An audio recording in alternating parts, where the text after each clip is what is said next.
Well, hello again, my friends and my fellow invisibles. This talk today is going to be rather different from what you're used to. Uh, I've had my elder sister, staying with me from Australia. She's been over for the wedding of her son, one of her sons. And as always on these occasions, I'd like to take her around and show her things she hasn't seen before. She's a very, very devout Catholic, and so the church things matter a lot to her. But she hadn't been to the city of Rochester before, which is the second cathedral city. Actually, it's lost its city status, I think, in recent years. They call it a town now, but it is really a city. It has a cathedral and a bishop. And it was the second foundation in England of you could call the Church of England. The church, the English church, let's say, was founded, I think I'm right in saying, 597, when St Augustine was sent to Kent by the then Pope Gregory to convert the King of Kent. Kent was a separate kingdom at that time. Ethelbert was his name, and he was married to a French wife who was a Christian and a Catholic. And I guess it was probably at her instigation that Augustine came over and went to Canterbury. The king was converted. It converted everyone in his kingdom to become Christian. And Canterbury became the first church that was established at that time. And the second church to be established was at Rochester, which is a city on the River Medway. If you don't know anything about English geography, the Medway is quite a large river flowing through Kent. It's a tributary of the River Thames. And at the junction point where the Thames, the Medway is going to run into the Thames, that's where you've got Rochester, and a little further along the Thames River, you've got Chatham, which was a major port or major naval port and shipbuilding place. So these are very important places, not so much now, but they were in the past. And the crossing over the river at Rochester was very important. The Romans built a bridge there, and there's still a bridge there at the same place. And so Rochester was a very important place in Kent. So it was natural they built a castle there. The Normans built a big castle, and they also built or rebuilt the cathedral, and that was also an abbey. So that's where we were going to go. And I've been there before years ago. I haven't been there for a long time, but she hadn't seen this place before, and I thought I'd take her there. So the town itself is actually quite lovely. It was burnt down actually by the Dutch in the 17th century, and it was rebuilt after that. And the main high street now is mostly sort of late 17th, 18th century buildings, and some 19th. And it's where Charles Dickens lived at the end of his life. So it has this old romantic feel to it. There's some pretty awful suburbs when you go out, and the whole area of Rochester, Chatham, Gillingham is rather deprived area now, high in employment and problems of that nature. But the centre of Rochester is very nice, and it's quite a tourist centre. People go there to see these old houses and the Dickensian connection. So anyway, we went there, and I was looking forward to it. I haven't been there for a while, and this is how you see Rochester Cathedral when you first get there. And this is the west entrance. Now I'm going to take you for a bit of a guided tour of the cathedral itself first, and then I'm going to bring you to what I thought was quite shocking, really, controversial at best, rather shocking if you look at it from another point of view. But I should say in advance that the cathedrals in England, they all suffer from the same problem, that not so many people go to church now, in fact very few. But you've got these big churches, big structures that need constant maintenance. You know, you've got to fix the roof, you've got to fix this, that, and the other. So without having big congregations putting money in the plate and contributing to the upkeep of the buildings, they're in a bit of an impasse. I believe they get quite a bit of money from the government.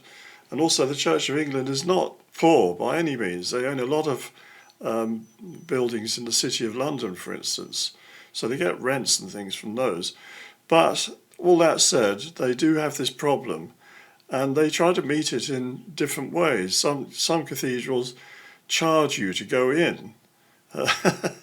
It's a sort of funny idea that you're not allowed to go into church unless you pay. And it can be quite a lot you have to pay in places like Westminster Abbey, for example. Others look for other means of making money, and that's what we're going to be looking at here, and seeing what their response has been to the modern challenges, you might say, that these old buildings have. Anyway, this is the western entrance, which, as you would see it, and you know, lovely big window that you can see there with Gothic arch. You've got the entrance at the bottom there to the west side of the building, and you can see it in more close up. You've got two figures of bishops either side, statues of them, and you've got what's called a tympanum over the doorway. And we focus on that a bit more. You can see there in the middle there, you've got what's a figure of Jesus Christ, although he seems to have lost his face. And he's seated there with four evangelists' symbols, the lion, the eagle, the man and the bull. They represent the four directions, really, or the four fixed signs of the zodiac, you could say. So that's to do with the idea of the evangelists. Evangelists are the people who take the word, the gospel, and they're taking it to the four corners of the world. That's what that symbolises. And you've got these other rings of decoration. I can't really make out what the actual decor is. It's difficult to interpret, but I think these probably represent the spheres of heaven. You've got Jesus on the earth, you've got signs of the zodiac around him, and then you've got other, the firmament, and you've got the upper atmosphere, you might say, and you've got the zones of the angels. I think that's what the big rings around him are. So you got sort of an introduction, as it were. Churches in general, old churches, would normally face east. So the high altar is out in the east of the church. So you would be coming in through the western gateway, and in the morning you would have the sun shining through the east window down the aisle. So this is typical of not just British or English cathedrals, typical all over Europe. You will find this. So this should be the main entrance. Unfortunately, it's blocked off. And this is the actual gates that they have there. And I love this geometry that they've got on there, using shapes based on sort of Vesica Pisces. And this kind of use of material to make these kind of shapes and decorations actually goes way back. It goes back into the Bronze Age. You find these kind of decorations on shields and other artifacts going back to that time. And certainly you find it in Anglo-Saxon art. If you go to the British Museum, you'll see these kind of things on jewellery and all sorts of other things there. So I love this, this use of geometry, really right at the doors there. And sometime I must try and analyse this a bit further to see what other meaning I can glean out of these particular symbols that have been drawn up there. Now, when you come into a church, you normally come into the nave, and you would walk up the nave from that west gate, and you would see at the other end of it a partition, and that separates the nave, or the nave comes from the word ship. And if you read books on church architecture, they'll tell you, well, it's because the roof is like a boat turned upside down, you know. The same kind of craftsmanship was needed to build that roof as they used for building ships. I don't believe that's the point at all. I think they call it the ship or the boat. This is actually to do with the Christian Gospels and the story of Jesus. And if you read in the John Gospel in particular, the last chapter of St John's Gospel, it talks about the fishermen going out and casting their net into the sea, and they're not catching anything. You know, they're having a bad day. And Jesus is on the shore, and he says to them, this is after he's resurrected, by the way, he says, oh, cast your net on the other side. So they do that, and they pull up this miraculous draft of fish, 153 fish. And I'm going to talk about that in another lecture. But then they have to get another boat to come out and help them bring the fish in. And they meet Jesus on the shore, and he's cooking breakfast for them. It's early in the morning. He's cooking breakfast for them with fish, and they take some more of the fish they just caught, and they cook those. Now, in other places, he's talking to his disciples, and he's saying, you are fishermen, but I want you to be fishers of men. St. Peter in particular is called the big fisherman. And so this idea of the nave is where people who are not yet Christians could come.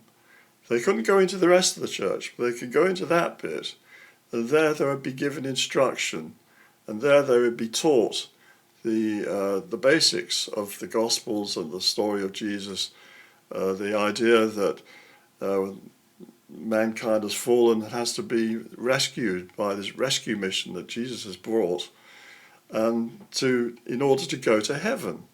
That's what the Christian religion's all about. It's an extension of the Jewish religion. The Jewish religion is mostly focused on establishing the kingdom and the expectation of the king, but they don't talk too much about what goes on after death.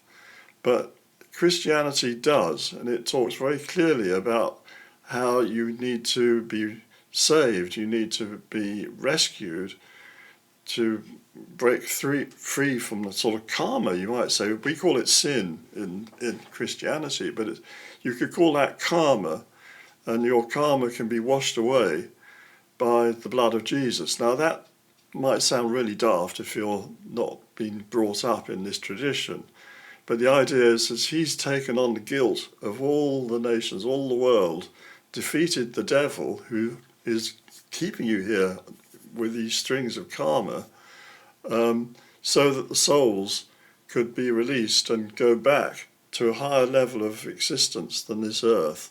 That's what it's really all about. And people would be taught about that in the nave, and you'd have a lectern there.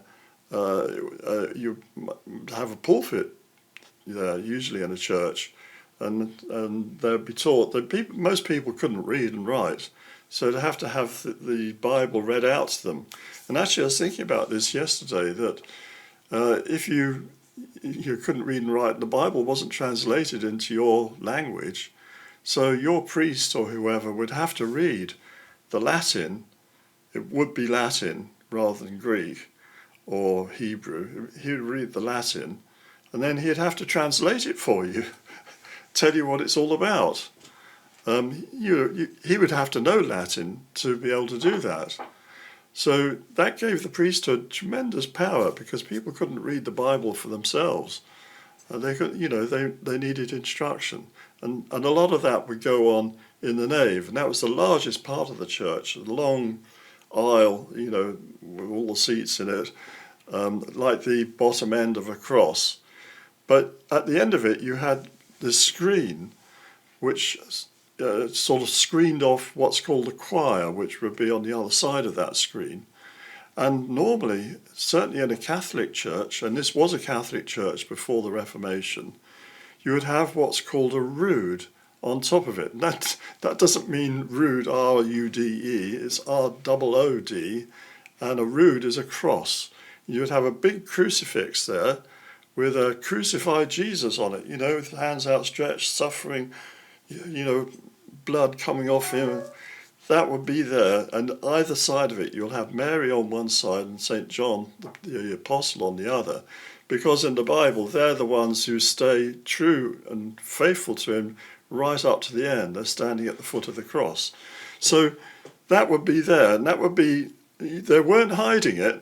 If you were going to come into this religion and you weren't a Christian already, or you come from somewhere else, you're going to be confronted by that as you in the nave. You're going to sit in the nave and they're going to tell you all about how this guy died on the cross for your sins. You're going to be told all that.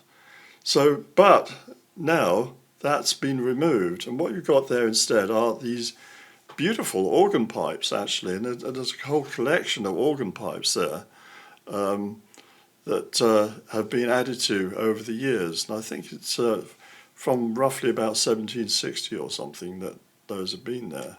So that rood symbolises the separation of the world of the unsaved, you could say dead, from those who are born again in Christ. That's in Christianity. You need to be baptized to become part of the church. And the church comes from the Latin word, which comes from the Greek word, kyrkos, which means a circle. So the church is really the circle of the believers, those who are in communion with it, linked up to this spiritual process that this church, as the building, is a container of. The church is not really the building, it's the congregation of people who are the members of that circle. And that's emulating the apostles, who were the circle of Jesus, 12 apostles. So that's what that's all about. And the circle, the main church, is beyond the rood screen, you could say, where the membership, those who are already progressed would normally have access, and those who hadn't yet been baptized would only be allowed into the nave. So, the cross and so on was probably taken down either during the Reformation itself, when there was a lot of what's called iconoclasm. That was in the 1530s, after Henry VIII declared himself head of the Church of England, broke away from Rome. But there was also a lot of Puritanism spouted out. People said, we don't want all these statues, we don't want all this, this popery, they call it sometimes, this idolatry of worshipping statues, which actually is not true. People didn't worship statues. These were just helps for them mentally. But what the reason they had these saints in mind was they wanted them to help them from the other side, to intercede on their behalf. So you would have typically a church would be named after the saint who founded it originally. And the sort of, you could say the spirit of that saint is sort of still looking after his church. And you could talk to it in your prayers and ask him or her to intercede on your behalf with God. I know that I don't really go along with that either. I think it's better to have your direct connection. But think of them as being like spirit guides in a modern terminology. And a bit like we each have a guardian angel assigned to us at birth. That's certainly a Christian tradition and teaching. But you can have other people who care about you, who are already, they've crossed over, they're in good favour. And it's a bit like you want the king to do something for you, pardon you for something, or take up your case or whatever.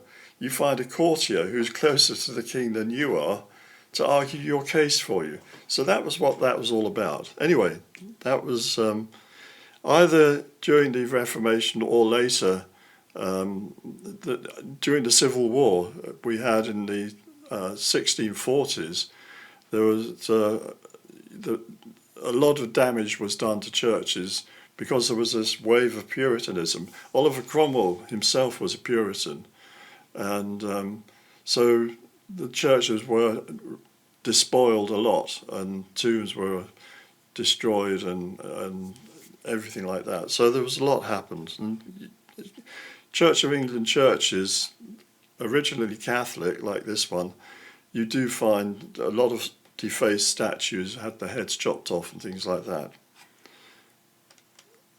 Anyway, if you go to the other side of the Rood screen, you're in the choir, and you can see the choir stalls here, and they're either side of an aisle, and that's where the choir would sit and stand and sing. And you might be out in the nave and you'll hear this lovely singing, this music coming out like a celestial choir. These holy songs being sung by these beautiful voices.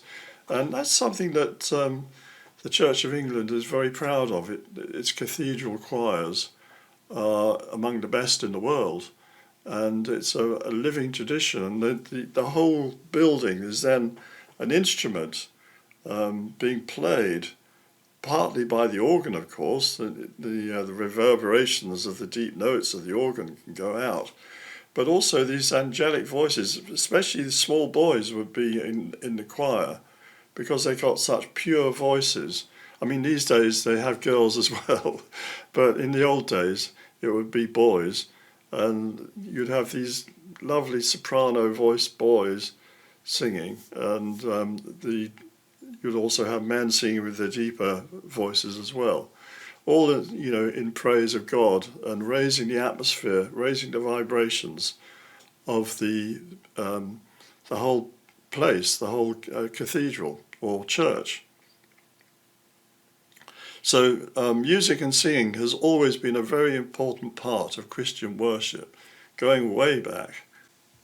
And here, just behind, looking a bit further east, you've got this floor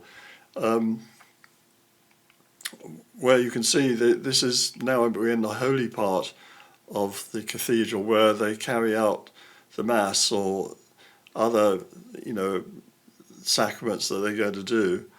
And you can see here on this floor, I thought it was rather interesting. You've got the circle in the middle, I think represents the earth, and then around that you've got the circles of the air, and you've got the signs of the zodiac around it. You can see them there, the crab, immediately down the bottom here, and next to it the lion, and so on, going round that circle just a little bit outside of the inner circle filled in of the earth. And then you've got other circles going around that as well, and eventually you've got these circles of lions, and I'm not sure why they have these circles of lions there. I mean, the lion obviously is Leo, but we've got Leo down there, further down. I think it must be to do with majesty and to do with the Lion King, Jesus being the Lion of the tribe of Judah, and the Lion, the rulership of heaven, as it were, further out. So you've got that sort of thing to contemplate on, to think about, and it's interesting geometry again. And further beyond that, at the very east end of the church, you've got the high altar, and behind that you've got stained glass windows, and the sun will shine in through those windows in the morning because it's facing east, and the sun will rise behind there. And traditionally the church would be aligned to sunrise on the feast day of the saint to whom it's dedicated. Not always true, but that was the tradition. But anyway, in the morning you get the morning sunshine coming through there, and it's to represent rebirth. The rising of the sun in the morning is symbolic of rebirth. They would have prayers called matins. You have to remember that this church was part of an abbey at one time. So matins, mornings, and the monks would gather there, and they'd have a service and sing things in the choir to do with the morning. And in the evening, of course, when the sun was in the west and it would be shining through the western windows, they would have what's called vespers. And the vesper is the morning, the evening star. They sing different songs then, different hymns for the evening services when the sun is setting, the end of the day. And they have other ones in midnight as well. They have to get up in the middle of the night and do service. The monks, not the laity, but the monks would get up in the middle of the night and do other. And I think they had particular services 9 times a day. So it was a big deal being a monk. You spent a lot of time in that church doing these different things. It's very regarded as a holy place. Now, as the altar itself, you can see there that it's got a representation of the Last Supper sculpted there, a bit like Leonardo da Vinci's Last Supper. I'm not sure when this was made, this particular altarpiece, but it's rather beautiful, isn't it? And you've got Jesus there in the middle, and you've got his disciples gathered round him. And that's because the altar is primarily used for the Mass, which is a recreation of the Last Supper. And so the priest is taking the host and the wine and saying, eat this, this is my body, and all of that. In emulation of what Jesus did with his disciples at the Last Supper. So that's there in that altar, and that's fairly unusual, I think. I've not seen that in a church before. They usually have more focus on either the crucifixion or resurrection. But anyway, that's what they have there in this particular altar, and you can see it very clearly here. Now, either side of the Rood screen, and you've got the nave going off to your left in this picture. Either side of that, you have the cross aisles of the church. North European churches are built in the form of a cross laid on the ground. So these would be the arms of the cross, and you have to think of the church as representing a crucified man. That's what it's representing, its arms stretched out. So you have these cross aisles here, transepts they call them, and these got very beautiful windows again, and I like these archways, these Gothic archways, which are based on the Vesica Piscis, and I'm going to talk about that in some of my other lectures. It's a particular design or shape. Vesica Piscis means dish of fish, and it's a sort of fish-type shape. And you often see saints, especially the Virgin Mary, inside this dish of fish. But that's got, a lot of meaning as well. I'll go into that in another time. But you can see these stained glass windows give you this coloured light coming through. And this one is facing north that we're looking at here. So the north and south, you've got these transepts. And actually today you enter this cathedral through the north gate. You don't come in the west gate, that's closed. Now, I particularly liked this gate. This is inside the cathedral, the side of the main altar area. Off to the side, you've got the entrance to what would have been the chancery. in olden days, and that's where the monks, the clergy, the dean, the bishop, they all meet together there to discuss, practical matters of finance to what they're going to do about building an extension, or, the general day-to-day non-spiritual side of the church would be discussed separately in a separate room. I think it's a library now. But I particularly like this gateway, and I wanted to show it to you because I think it shows us something of the care and attention that people gave to even quite small things. I think this was built in about 1330 or something like that, 1340, that sort of period, 14th century. And it's what was called a perpendicular Gothic style, this kind of, doorway shape. And look at these carved figures, they're absolutely gorgeous. And the whole theme of the doorway, I believe, represents the journey from purgatory, supposedly your soul, if you haven't quite made the grade, to go to heaven, you go to a sort of interim place. You don't go necessarily to hell, but you can go to a place called purgatory, where you get purged. You actually have to go through some unpleasantness to lose the remnants of the dirt and the sin and the rest of it before you can go to heaven. So it represents that journey. But there's also these lovely figures, and I haven't done the research on them yet, but they are beautifully carved, as you can see. And here you can see another side of it, one of these figures here, and she's clearly a woman and is holding a model of the church. She wears a crown and is likely a representation of the Saxon Queen of Kent, who persuaded her husband, Ethelbert, to invite St Augustine to convert his people to Christianity. That's what I think. I might be wrong on that, but I think so. That makes sense. She certainly looks like she's wearing Saxon dress. Remember I said that Canterbury was the first church and this was the second one, founded by St Augustine. It's a very important church, overlooked now, but very important. And you go down to the basement,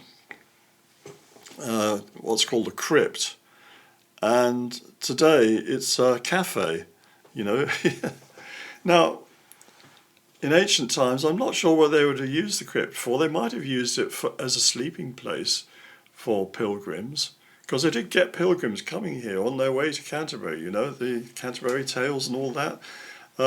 This church is on the A2, the road that leads down across the top of Kent and would take you to Canterbury. The main road, the Watling Street, they call it in Roman times. So there would be pilgrims coming through there. So maybe they slept down here, but also it might have been used as a storage area, or there would have been chapels very likely down here. All sorts of things. They would have use for this space underneath the main church. But now it's a cafe, and I've no problems with that. I think, we live in modern times, and people do need sustenance for the body as well as the spirit, and I've no problem with that. And it also brings in some money for the cathedral itself, and as long as that's kept separate, I think that's all right. And off to the side of that, a part of this crypt space is now used as a playroom for small children. They've got stuff to play with there. I don't know if sort of Lego or things. I didn't look too closely because I didn't want to intrude. But again, you need to cater for kids, don't you? You don't want them screaming and howling and being bored, and you find things for them to do. That's understandable. And you can see them in there playing. But this is where we start to find what's not so appealing, not to me anyway. And there's a sign there talking about the cathedral's sustainability. Now, I saw this and I started to wonder what's going on here. And they focus on how green is our garden. The cathedral gardens play a vital role in the local environment, and boosting biodiversity is a key area of the gardeners. Okay. Leaving grassy banks to grow longer and mowing at optimum times of the year allows space for wildflowers like clover. Okay. Bug hotels and managed wood piles, the installation of a pond and 2 beehives provide habitat for beneficial insects. Yeah. Soft green waste from the gardens is composted, and mulch on leaf mould improves the soil and helps reduce water loss. And find out more about the cathedral gardens, steps for improvement, blah, blah, blah, blah, and they give you the web address. Now, yeah, on the face of it, fine, I'm a gardener myself. I do all this. I have biodiversity, I have compost heap, I grow vegetables, I leave part of the garden wild, for things to be able to thrive. But I sort of feel that this kind of, this is starting to become an alternative kind of religion here. And it seems to me as an outsider that more care and interest is being taken in the condition of weeds in the garden than the spiritual welfare of people. And you'll see what I mean as we progress. It has been reported that the Church of England no longer uses the word church to describe what it does. Preferred words are community and congregation rather than church. Maybe this doesn't matter, but it seems that along with getting rid of crucifixes, old-fashioned ideas of heaven and hell are also being abandoned. So I sort of felt, I was beginning to suspect, that there was a shift in orientation away from the idea of the journey of the soul being rescued and being taken, finding the path that would take to heaven after death, or at least to purgatory. The focus is changing to the sort of focusing on the earth and trying to create a paradise on earth. That's, to me, that's not what the church is all about. It's about escape from the earth. And in the crypt, I also found there's this little dragon. You look at this and you think, what on earth? In the crypt, I saw this little dragon holding in his hand a letter taken from an ancient book called the Textus Raffensis.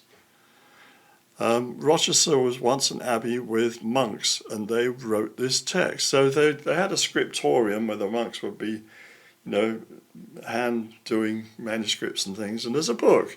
And they got it upstairs in the aisle. This is an ancient book. I think it's from about 800, something like that. Very, very old. And it's got some illuminated letters like this one. And this one has a dragon wrapped up in it. We'll see more about this shortly, and you're going to be surprised, and I think maybe a little shocked. So, Draco Raffensis. Raffensis is the Latin for Rochester. So the dragon of Rochester, there's a whole thing about this dragon. And so it's 900 years since the Textus Raffensis was written. And it contains the oldest written laws of England by some king. But this does not seem to have excited the clergy of Rochester as much as the representation of a dragon holding the letter D. They've kind of made this dragon a kind of theme. They're having a celebration of the 900 years, and I get that, this is something important, this book. Very old book. It's got these laws in it, but they don't really talk about the laws. They're more interested in this dragon. And again, I suppose it's something to do with, kids love dinosaurs and they love dragons. appealing to the kid in us. And I sort of felt a bit suspicious about this. So let's progress and you'll see what I mean. Inside the nave, now we're in the nave itself now. So the dragon thing down in the basement was just the beginning. Hanging over the nave, the main body of the church, is a huge skeletal dragon. And this is just its tail. Yeah. It goes all the way down the building, the nave. And you can see there's the west gate at the other end. We looked at the gate from the other end with the tympanum of Jesus over it, and we looked at the gate with the lovely geometry of the metal on the actual door. Well, you've got this great big dragon hanging over it, and I could see the dragon weaving its way from its tail to its head, which was close to the western entrance. This is evidently an art installation, you hear that word a lot these days, by an artist called Wendy Dawes. And it's made from gold, silver and copper leaf sewn onto wire panels. I got that from the notice of the guide that they had there. And it was sewn together by a large number of people from the local area, I guess, with help, so they say, from the Arts Council of England and the Kent Association for the Blind. So apparently blind people were working on this as well. And God bless them, I wish them absolutely everything good. But I wonder, they're not going to actually be able to see this dragon, are they? But anyway, apparently there's this good work making this dragon to celebrate Rochester's 900 years since that book was illuminated was worth it. And they've got this great big dragon made with gold and silver hanging over the nave. And there you can see the head of it and me underneath it, walking away. It's got wings, and it's a sort of skeletal dragon, but these hoops that make it up. So I'm walking under the head of the dragon. I didn't know what to make of it. Yeah, I certainly didn't. Surely, I thought, dragons are symbols associated with Satan, and therefore the enemies of Christianity. Why would they hang an effigy of a dragon in a major church like this? Was there nothing else in that book worthy of celebrating? That's what I wondered. That we don't normally think of dragons as being cuddly. They're the enemy. Why have we got that in the church? In Christian art, the dragon is usually a symbol for Satan. He's often shown being slain by St Michael the Archangel. So that's the more usual representation you're going to see. Or, alternatively, it's St George, patron saint of England, who slays the dragon. So, this is England we're talking about, and this is our patron saint, St George, the dragon slayer. But instead of having him a representation of St George slaying this dragon or controlling it or whatever, we've got the dragon dominant over the nave, taking over this whole space, which is supposed to be the introduction to the Christian way that being taught in the church. And I found that quite shocking. I don't know about you. You might think I'm being too old-fashioned here, a bit of too much of a stick in the mud.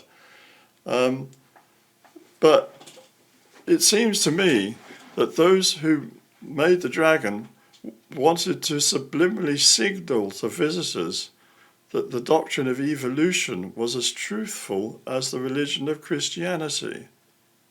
Why did I say that? Well, it's because I see a connection here between this representation of the dragon over the church, hanging from the ceiling, reminded me of the Natural History Museum in London. And here you see the Natural History Museum in London. And that was built in the 1880s, or opened in 1881, I think. And you can see the construction of it was deliberately made to look like a cathedral. You know, this is supposedly a scientific building, isn't it? But why did they build it to look like a cathedral? Well, I think the reason was that they wanted to have the kudos, the sense that, well, this is truthful, honest teachings, just like a cathedral. We can trust this new theory of evolution as being gospel. And inside, if you go in that today, you'll see hanging there from the ceiling in the main hall the skeleton of a blue whale, and it looks like this.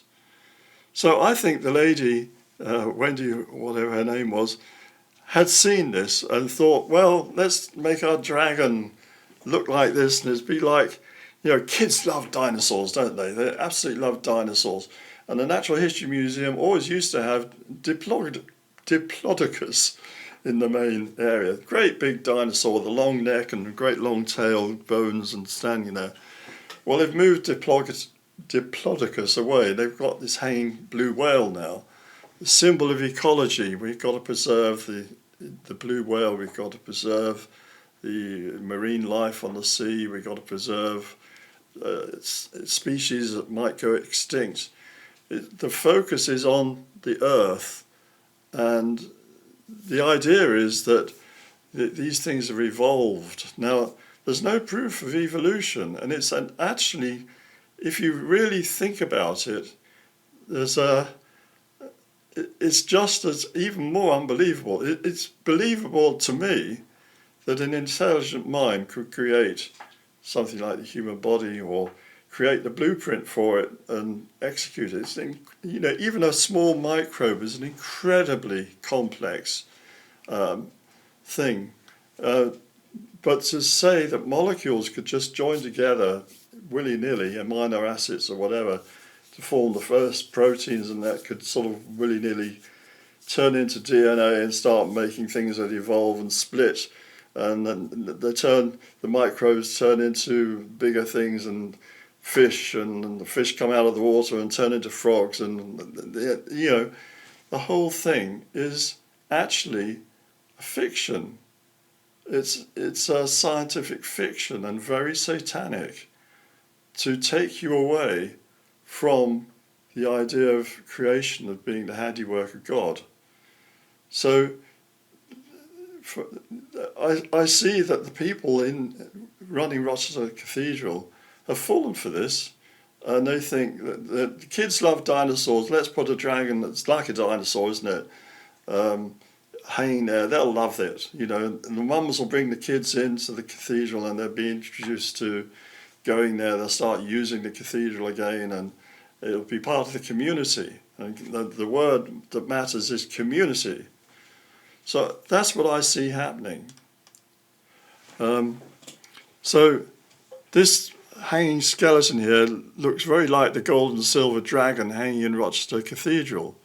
It would seem that the clergy of Rochester now want to pretend to be like the Natural History Museum. This implies that Darwinism is the new religion, replacing outmoded Christianity. That's what I would say. And Darwinism is all about the earth itself, isn't it? The life on earth as being sacrosanct.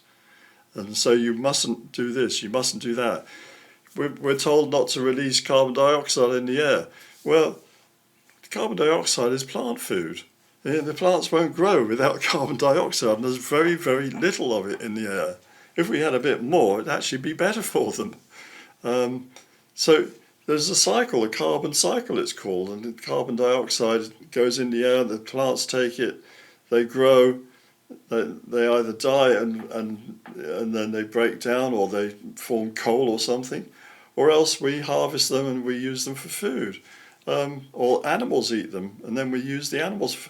There's a food chain here, and actually this earth is a very, very frightening place if you think about it. Everything is eating everything else. Everything's competing with everything else. If you're a herbivore animal, you're terrified of all the carnivores around who want to eat you. If you're a carnivore, You're, all the time hungry, wanting to find something to eat. It's a terrifying place, and the plants are fighting each other for space, and they're fighting off the animals. I grow roses, and if you leave a rose alone, it will grow without thorns on it. When you start pruning it regularly, it starts producing more and more thorns, because it sees that as being like animals eating it, and it wants to protect itself. So all of nature is in competition with everything else in nature. This is the natural world, and it might look beautiful superficially, but underneath it, it's a war zone. And human souls, human beings, should not want to be staying here. They should want to be moving to higher levels of creation. But of course, if you're a Darwinist or you're, an atheist, you don't believe there is any higher thing.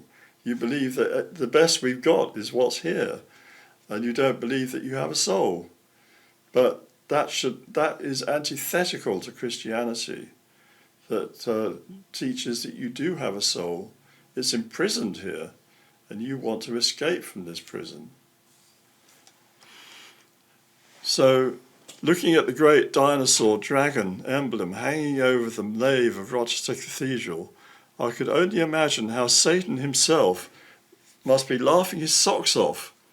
At least he would if he had socks.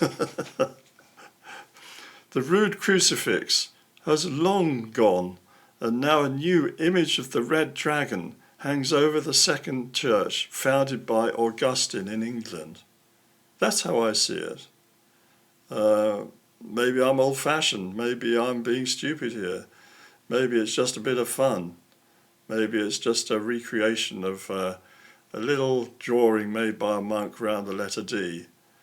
But to me, this is a misuse of the space of that nave. And you can see that that space is now empty.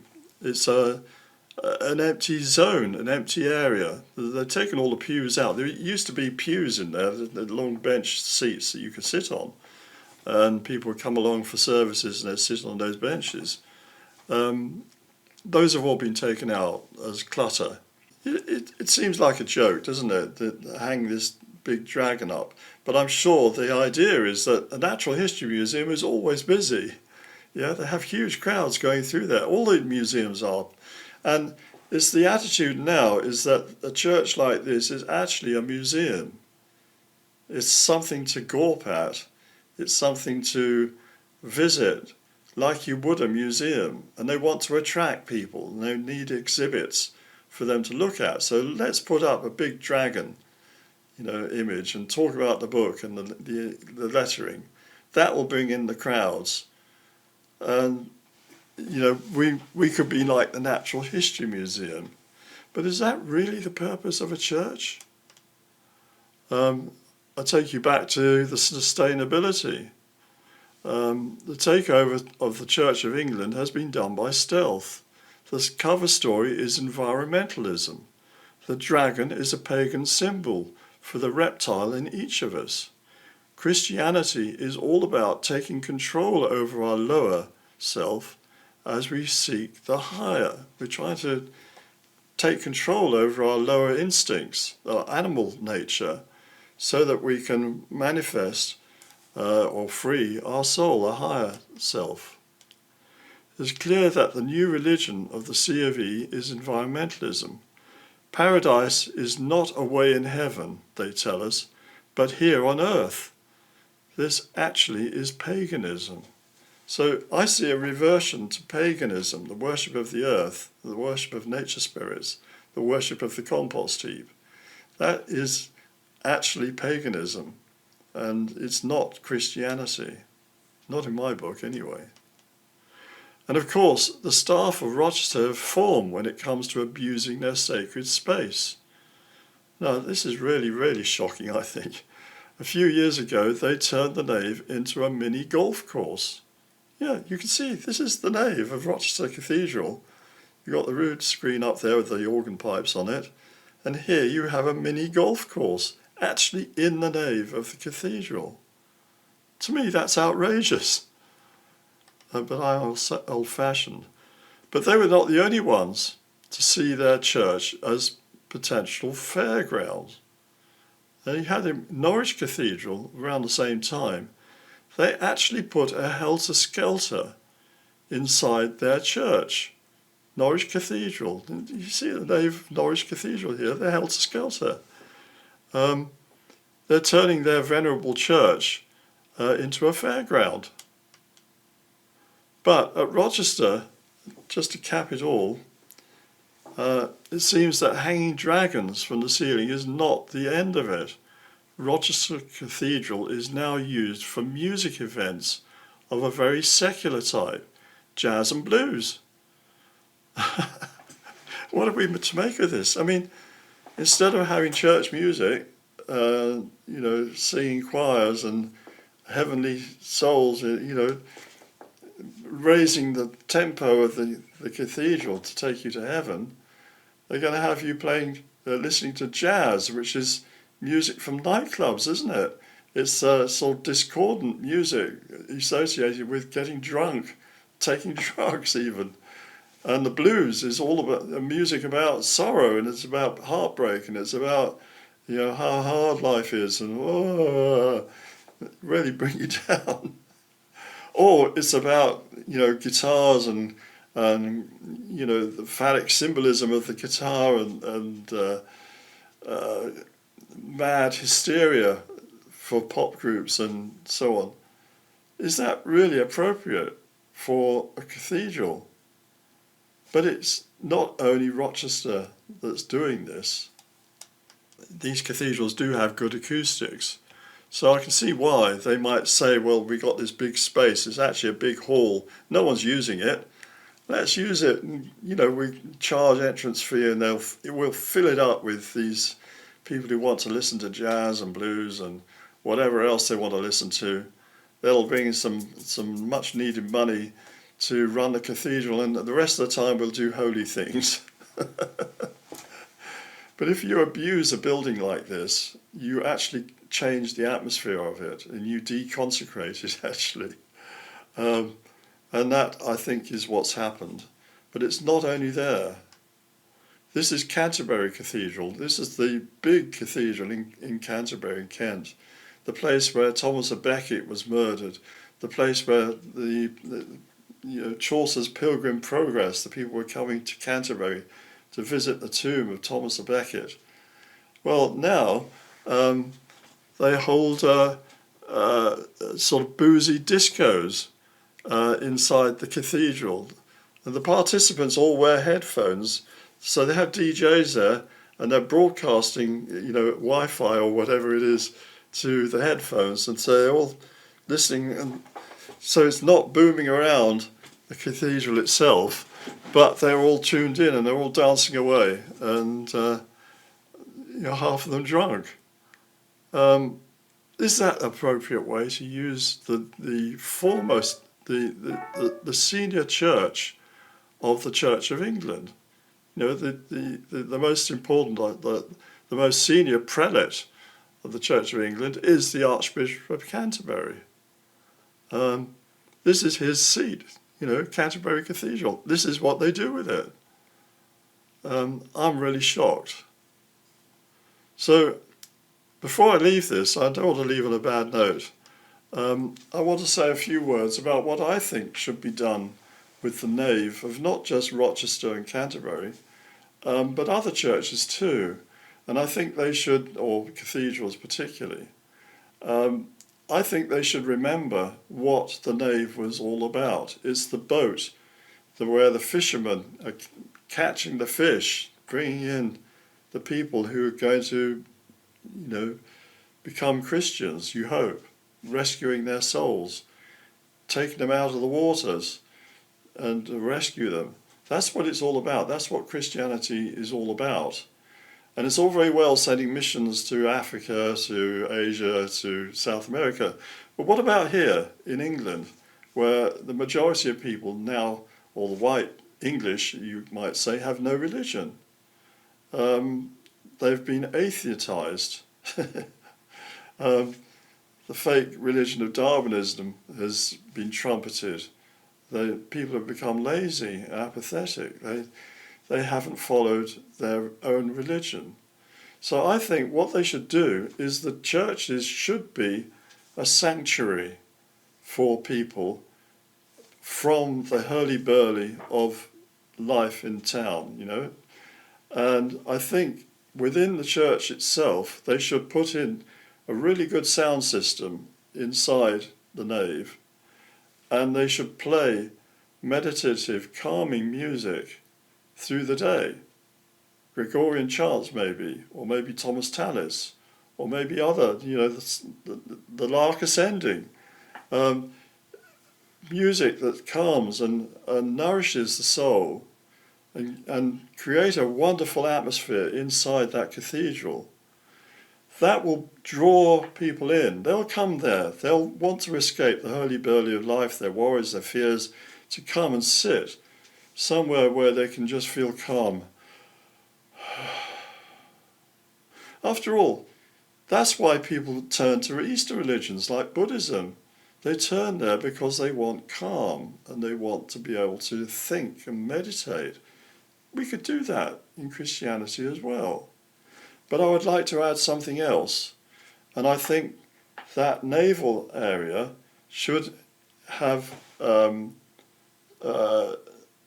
scenarios, or not quite booths, but places along the side explaining the religion. And I think they could put on one side, they could have the Old Testament, start with the fall of man,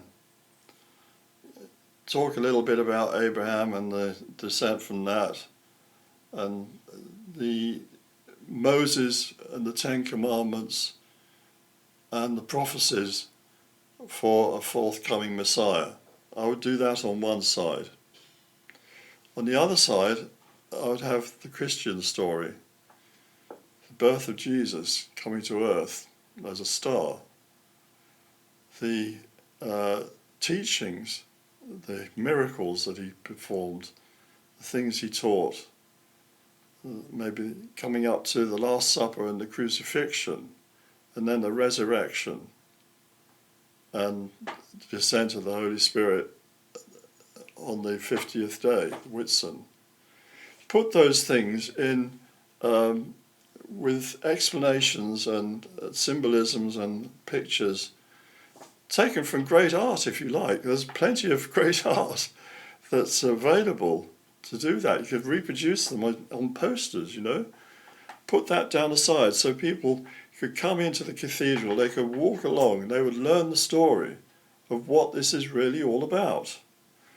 Old Testament on one side, New Testament on the other. But even if they didn't want to do that, they could come and sit there and they could enjoy the embrace of this wonderful atmosphere you've created using music, because music is the best way of creating atmospheres. I think if they did that, they'd find these churches coming back into use, and people would start wanting to be baptized, wanting to be brought back, and they would be functioning as the way they should do.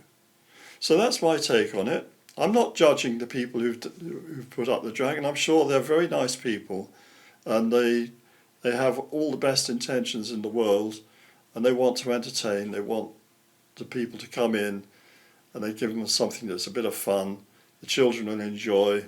They'll all come. They go and have a cup of tea in the basement in the crypt, and they might wander around the other parts of the church and look at the stained glass windows and wonder, and you know, maybe they might come in, want to join the community, not the church, the community, that way. I'm sure they're thinking that, and you know, good for them in that sense.